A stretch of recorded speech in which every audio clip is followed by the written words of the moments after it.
Awu madoda.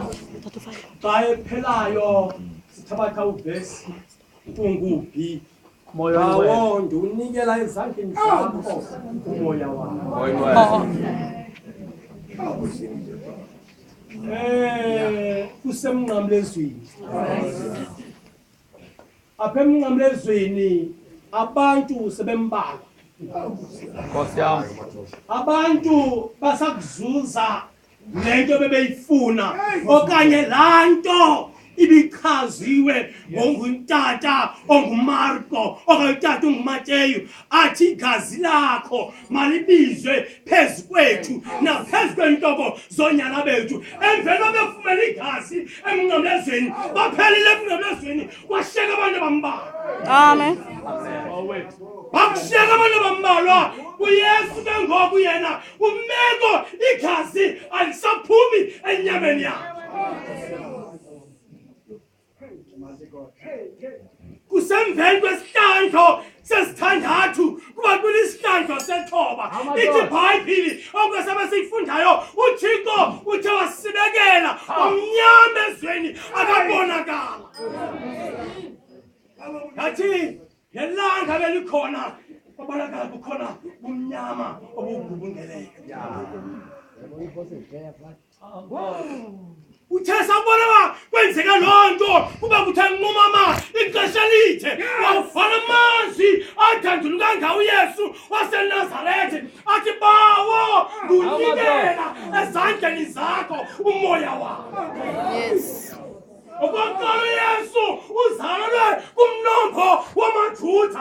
Ithi iBhayibhile masiyikhankelayo incwadi yendumiso athi umntwana bamaJuda babenendlela abanikezwa ngayo isifutho abazalwana. Ithi iBhayibhile yethu Nkosi yami kwakudingeka ngaba babenento abayisondeza kuBaba benikezela umoya. Ngokusuka nalo mfundisi njalo kangokuYesu usofuna lo mfundisi njalo noma nokanje kanti kuzala uYesu naye ke wenziwa ngendlela zonke.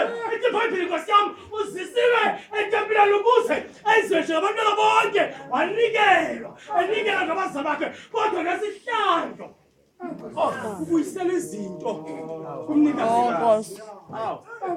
Akudala umuntu. Ithi iBhayibhile kaThixo kwadala umuntu emveni koko kwabonakala ngaba akeshukumi abengashukumi umuntu.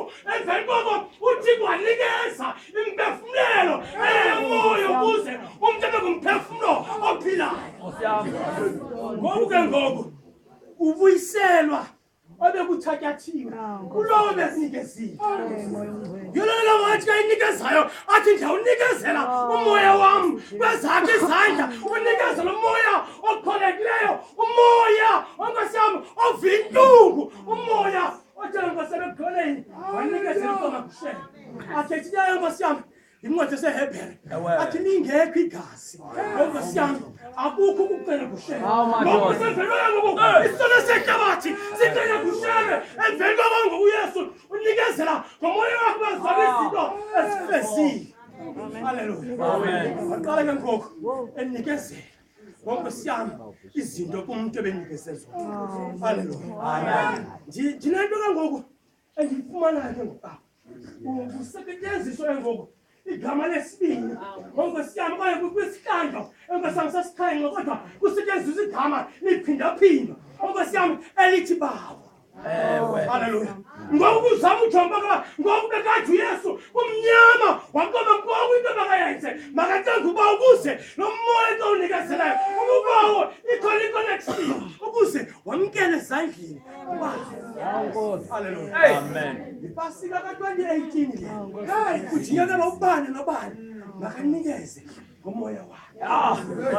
Haleluya. Amen. Nikeza ngomoya wakho kulowo yena uzotobambayo. Bakaloku kudingeka umuntu anikezele kumuntu ombonayo ngezandla Nkosi yami kuba izandla ziyadinwa. Atayithethayo Nkosi yami incwadi ye-Exodus athi xa esoyisayo utshaba wayeziphakamisile Nkosi uMoses ingalo yoyise amaSirayeli kodwa emveni koko sadinisa. Izandla zabantu ziyadinwa. Kodwa Nkosi yami, ithi ithetha incwadi ye-Exodus, wathi kuba wandikhupha ngesandla sinamandla. Ngokunikezela ngoku umoya wakhe kweso sandla sinamandla. Umsindisi wami. Amen.